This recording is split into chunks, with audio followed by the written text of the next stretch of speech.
الحمدللہ رب العالمین والصلاة والسلام علی حبیبہ محمد وآلہ وصحبہ اجمعین۔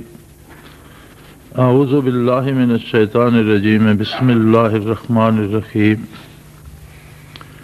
کاف ہا یا عین صاد، ذکر رحمت ربک عبدہ زکریا اذ نادى ربه نداء خفيا قال رب إني وهن العظم مني واشتعل الرأس شيبا ولم أكن بدعائك رب شقيا وإني خفت الموالي من ورائي وكانت امرأتي عاقر فهب لي من لدنك وليا يرثني ويرث من آل يعقوب واجعله رب رضيا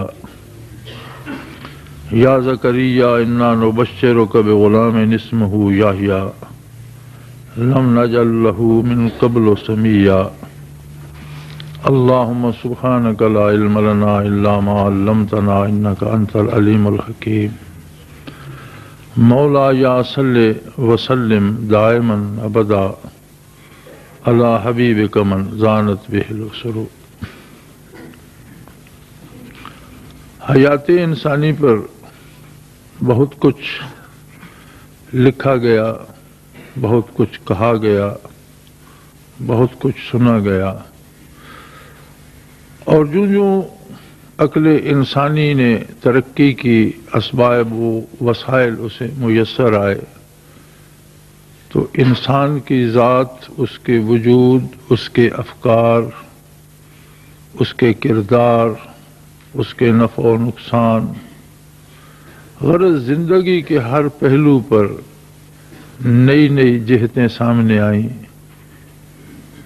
نئی نئی تحقیقات کی گئیں، لیکن ساری مادی تحقیقات کا حاصل انسان کے وجود کے عناصر کی جمع تفریق ہی رہی، اور انسان کہاں سے ہے، اسے کہاں جانا ہے، اس کی ابتدا و انتہا کیا ہے، یہ آ کدھر سے رہا ہے، یہ ساری مخلوق جا کہاں رہی ہے۔ رات دن زیر زمین لوگ چلے جاتے ہیں، رات دن زیر زمین لوگ چلے جاتے ہیں، کیا خبر تہ خاک تماشا کیا ہے، کیا کہیں کوئی میلہ لگا ہوا ہے، کون سا ایسا وہاں کوئی فنکشن ہے، اجتماع ہے، ساری دنیا یکسو ہو کر ایک طرف جا رہی ہے، یہ آنا جانا کیا ہے، یہ کس سے ہے اور کیوں ہے؟ یہ وہ سوال ہے جس کا جواب ہمیشہ انبیاء علیہ السلام نے دیا، اللہ نے خود دیا، بذریعہ وحی دیا اپنے بندوں سے جو نبی منتخب فرمائے، رسول منتخب فرمائے، ان کے ذریعے دیا۔ اور وہ جو مولانا حالی رحمۃ اللہ علیہ نے کہا تھا، جو نکتہ وروں سے حل نہ ہوا اور فلسفیوں سے کھل نہ سکا، وہ راز ایک کملی والے نے بتلا دیا چند اشاروں۔ نبوت وہ عطا الہی ہے کہ بندہ نہ صرف حقیقت آشنا ہوتا ہے بلکہ اللہ کا نبی اور اللہ کا رسول حق آشنا بھی ہوتا ہے،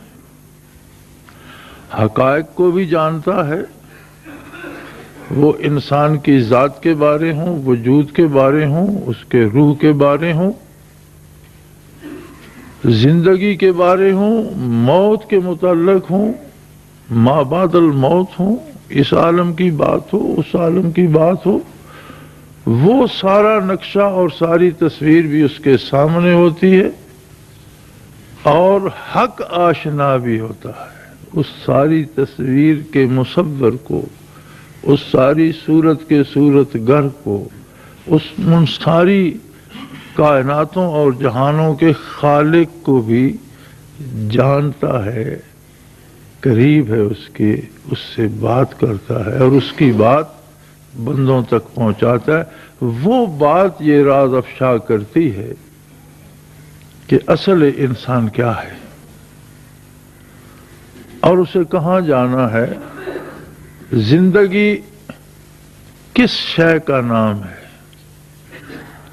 اگر محض کھانا پینا، سونا جاگنا، گھر بنانا، کاروبار کرنا، بچے پیدا کرنا، بچے پالنا، یہی زندگی ہے تو یہ زندگی تو ایک ادنا سے جانور کو جنگل میں بھی حاصل ہے۔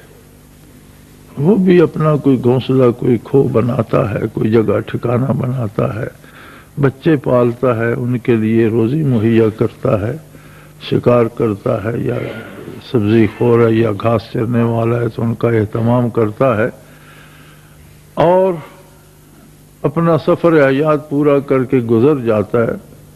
اس کی زندگی میں محض مادی وجود کی نشو و نما، اس کا تحفظ اور اس کی آگے نسل کو چلانے کا کام ہے، اس کے علاوہ کچھ نہیں۔ اگر تو یہی کچھ انسان کے بھی دائرہ کار میں ہے تو پھر انسان میں اور اس جنگلی جانور میں فرق کیا ہے؟ یہ فرق بتایا انبیاء علیہم السلام۔ اللہ کے نبی اللہ کے مقرب تو ہوتے ہی ہیں، مخلوق کے بھی سب سے بڑے خیر خواہ اللہ کے نبی اور اللہ کے رسول ہوتے ہیں۔ یہ بات بڑی سمجھنے کی ہے کہ اللہ کا کوئی نبی بھی مخلوق کو پریشان کرنے یا ان پر بوجھ ڈالنے کے لیے مبعوث نہیں ہوا۔ مخلوق کو بوجھوں سے آزاد کرنے، طرح طرح کی غلامی کے توقوں سے آزاد کرنے اور انسانی زندگی کے سکھ، آرام اور لطف سے آشنا کرنے کے لیے انبیاء مبعوث ہوتے ہیں۔ اور یہ حق ہے کہ زندگی کا مزہ انہی کو آتا ہے جنہیں برکات نبوت اور فیضان نبوت نصیب ہوتا ہے۔ یہ جو آیات کریمہ میں نے تلاوت کرنے کا شرف حاصل کیا، سورہ مریم کی شروع کی آیات ہیں، 16واں پارہ ہے، اور اللہ کریم اپنے کرم کی بات کرتے ہیں جو انہوں نے اپنے نبی حضرت زکریا علیہ السلام پر فرمایا۔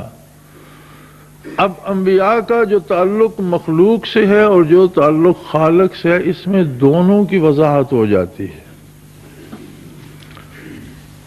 ذکر و رحمت ربک عبدہ زکریا، تیرے پروردگار کی اس رحمت، اس شان رحمت کی بات ہے جو اس نے زکریا علیہ السلام پر فرمائی۔ اذ نادى ربہ نداء خفیا، جب اس نے چپکے چپکے اور سرگوشیوں میں اپنے پروردگار سے بات کی۔ یعنی انسانی زندگی کا کمال یہ ہے کہ وہ مشت غبار ہوتے ہوئے خالق کائنات سے ہم کلام ہوتا ہے۔ کمال حیات یہ ہے،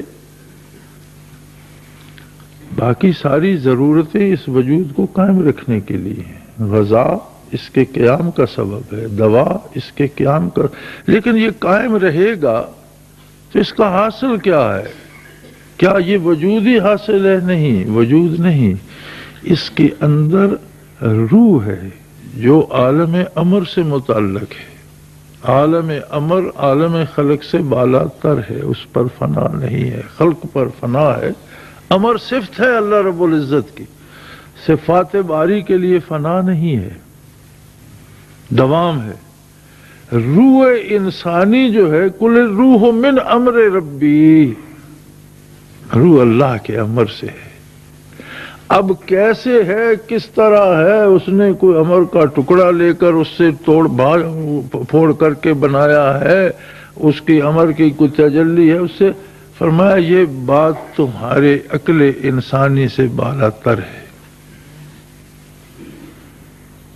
وَمَا أُوتِيتُم مِّنَ الْعِلْمِ إِلَّا قَلِيلًا، انسانی ذہن کو اتنی استعداد نہیں دی گئی کہ عالم امر سے روح کیسے تخلیق پذیر ہے، اس کی جو ہے اس کا شعور انسانی ذہن کے پاس نہیں ہے۔ آپ اس بات کو چھوڑ دیں، اس بات پہ جم جائیں کہ روح کا تعلق عالم امر سے ہے اور اصل روح انسانی ہے۔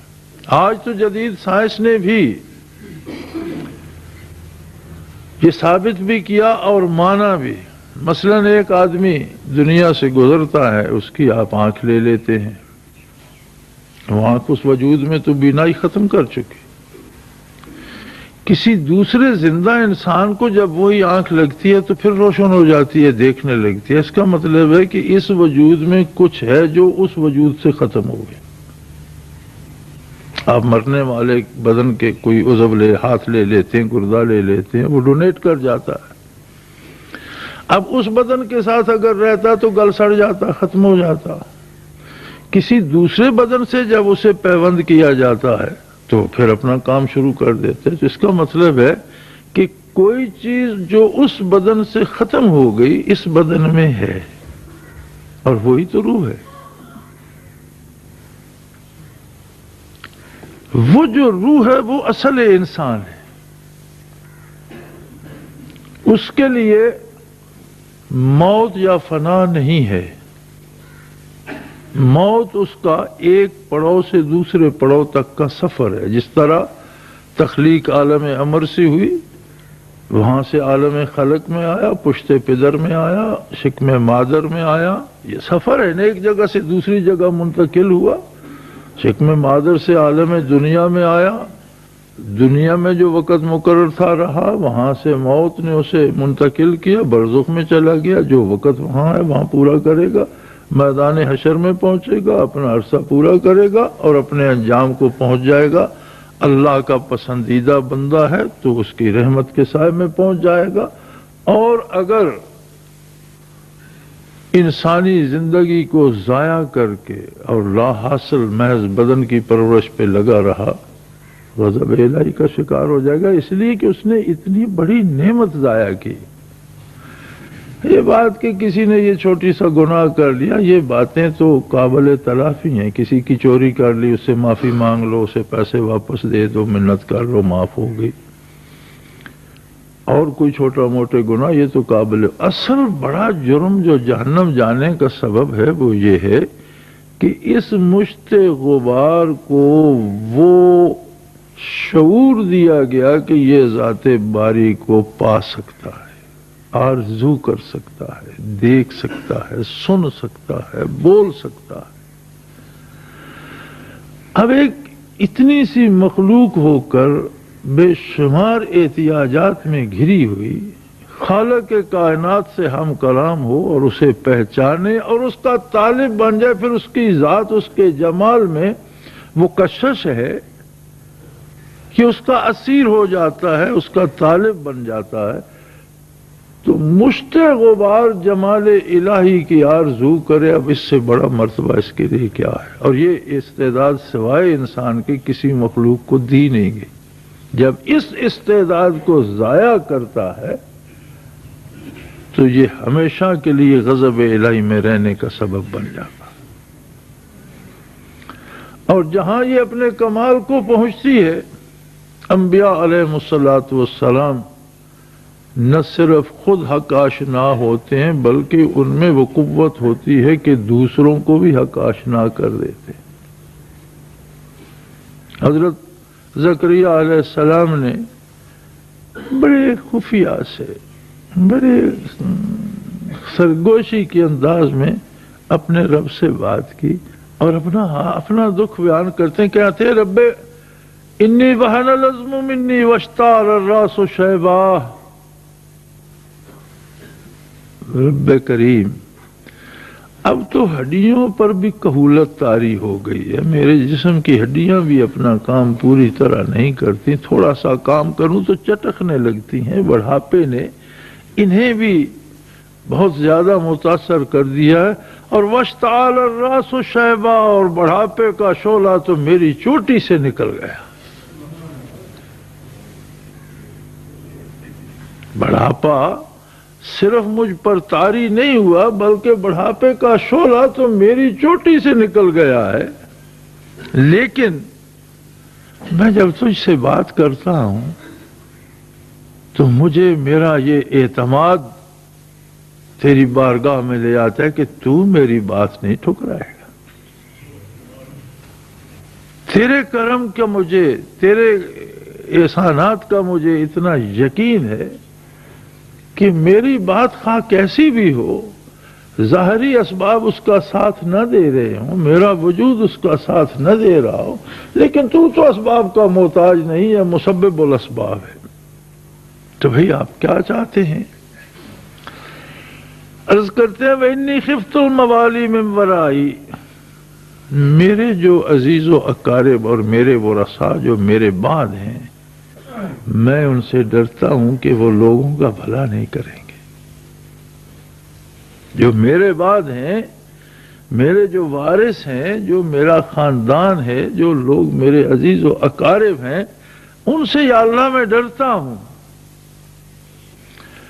کہ میں نے تو ساری عمر تیری مخلوق کا بھلا چاہا، لوگ بھاگ بھاگ کر جہنم میں گرنا چاہتے ہیں اور اللہ کا نبی پکڑ پکڑ کر بچانا چاہتا ہے۔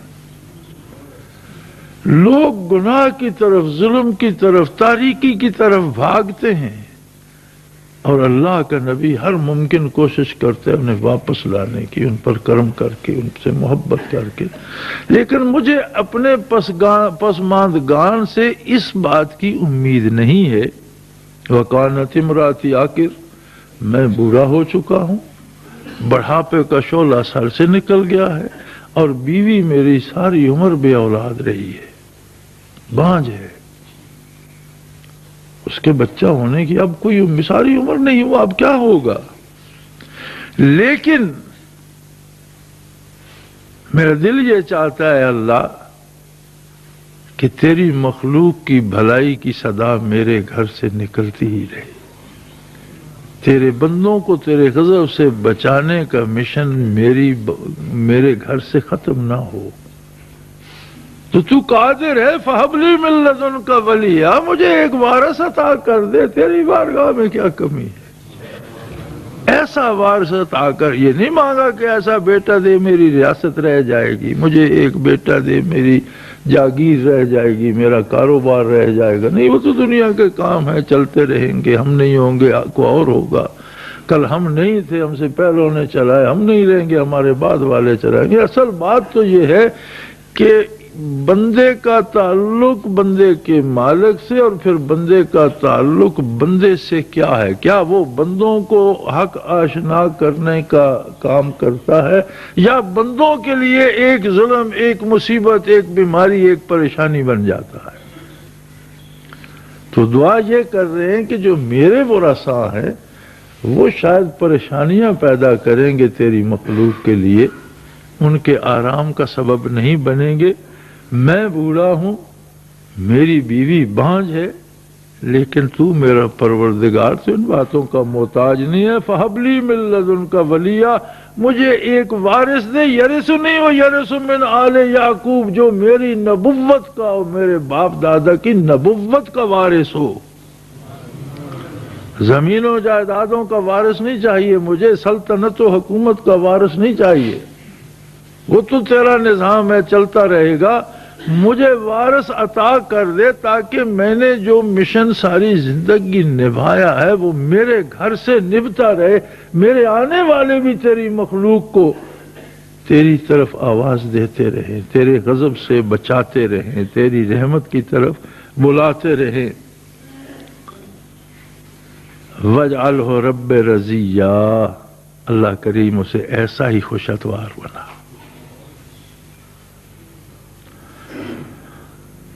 اب مانگا اللہ کی مخلوق کی بھلائی کے لیے، ان کی ہدایت اور رہنمائی کے لیے۔ اللہ بھی بہت بڑا کریم ہے، اس نے فرمایا یا زکریا انا نبشرک بغلام اسمہ یحییٰ، زکریا میں تجھے بیٹے کی بشارت دیتا ہوں، اس کا نام بھی میں رکھتا ہوں، اس کا نام یحییٰ ہوگا۔ لم نجعل لہ من قبل سمیہ، ہم نے پہلے کسی شخص کا یہ نام نہیں رکھا، اس نام کا کوئی شخص ہم نے پہلے پیدا ہی نہیں کیا۔ آگے یہ لمبی بات چلتی ہے، میرے عرض کرنے کا مقصد یہ ہے کہ تمام انبیاء بنیادی طور پر جو مقصد لے کر مبعوث ہوتے ہیں وہ ہوتا ہے اللہ کی مخلوق کو شفقت سے، محبت سے، نیکی، بھلائی، سکون، راحت، عزت، آبرو کی طرف بلانا، جس میں ان کی یہ زندگی بھی سنور جائے اور اس کے بعد کی حیات بھی سنور جائے۔ یہ انبیاء کا، اور پھر حضور نبی کریم صلی اللہ علیہ وآلہ وسلم تو رحمت للعالمین ہے، تمام نبیوں کے بھی نبی آپ ہیں، امام الانبیاء آپ ہیں صلی اللہ علیہ وسلم۔ ہر نبی کو جو برکات نصیب ہوئی وہ امت تک اس نبی کے واسطے سے پہنچی، وہ برکات جو ہیں وہ بھی حضور اکرم صلی اللہ علیہ وسلم کی ذات سے اس نبی کو اور اس نبی سے اس کی امت کو پہنچی۔ اور پھر کتنے خوش نصیب ہیں وہ لوگ جنہیں براہ راست محمد الرسول اللہ کا امتی ہونا نصیب ہوا۔ کنتم خیر امہ، رب کریم فرماتے ہیں لوگو تم بہترین امت ہو، کوئی پہلوں میں کوئی کہیں کوئی امت تمہارا مقابلہ نہیں کر سکتی کہ تم براہ راست محمد الرسول اللہ سے برکات حاصل کرو۔ کیوں تم بہترین امت ہو؟ وہی بات پھر آ گئی، اخرجت للناس، اپنے لیے تو جانور بھی جیتے ہیں، تم میری مخلوق کے لیے جیتے ہو۔ اخرجت للناس، یہاں للمومنین بھی نہیں فرمایا، اور للناس میں مومن و کافر سب آ جاتے ہیں۔ اولاد آدم کے لیے تم جیتے ہو، تم دوسروں کی فکر کرتے ہو، تم دوسروں کا بھلا چاہتے ہو، تم دوسروں کو سکھ پہنچانا چاہتے ہو، تم دوسروں کو آرام پہنچانا چاہتے ہو۔ ہمارا آج کا مشاہدہ یہ ہے کہ ہم تبلیغ بھی کرتے ہیں تو اگلا چڑھ جاتا ہے، وہ ہم پر فتوے لگاتا ہے، ہمیں کافر کہتا ہے، وہابی کہتا ہے، مختلف طرح سے ہماری وہ رد کرتا ہے بات کو۔ کیوں؟ میں یہ سمجھتا ہوں کہ جو قرآن کریم کا اور انبیاء علیہ الصلوۃ والسلام کا طریقہ ہے ہم اس کے مطابق نہیں کرتے۔ قرآن کسی کو فتح نہیں کرنا چاہتا، نبی کسی کو محکوم نہیں کرنا چاہتا، نبی اپنی بات اس لیے نہیں منوانا چاہتا کہ میری بات تم پر مسلط ہو جائے اور تمہاری بات کم پڑ جائے اور میری شان بلند ہو جائے، تمہاری نہیں۔ اس کا شان تو اللہ نے جو اسے شان عطا کی ہے وہ ہے، وہ اس درد اور اس محبت سے بات کرتا ہے جس سے دوسرے کا بھلا مطلوب ہوتا ہے۔ اور ہم تبلیغ بھی کرتے ہیں تو اس انداز سے کرتے ہیں جیسے ہم دوسرے کو شکست دے کر اپنے آپ کو اس پر فاتح کے طور پر مسلط کرنا ہے۔ دونوں باتوں میں بہت فرق ہے، بات ایک ہی ہے لیکن انداز بدل جائے تو اثرات بدل جاتے ہیں۔ ہماری تبلیغ کا زیادہ رد کیوں ہوتا ہے، ہم سے ہر کوئی کیوں لڑتا ہے؟ اس لیے کہ ہم بات اس انداز میں کرتے ہیں جیسے تم بیوقوف ہو، جاہل ہو، تم بدکار ہو، فاسق ہو، فاجر ہو، میں بڑا پارساں ہوں، میں اپنی بات تمہیں بتاتا ہوں، تمہیں تو کوئی شعور ہی نہیں ہے تو میں تمہیں بتا رہا ہوں۔ نہیں، انبیاء اس طرح دوسرے کو فتح نہیں کرتے، دوسرے سے اتنا پیار کرتے ہیں، اتنی محبت کرتے ہیں کہ نبی علیہ الصلوۃ والسلام کو منع کیا گیا، قرآن کریم میں روکا گیا کہ آپ اتنا دکھ نہ کریں، ان کفار کا اتنا دکھ نہ کریں کہ آپ اپنی جان کو ہلاکت میں ڈال دیں۔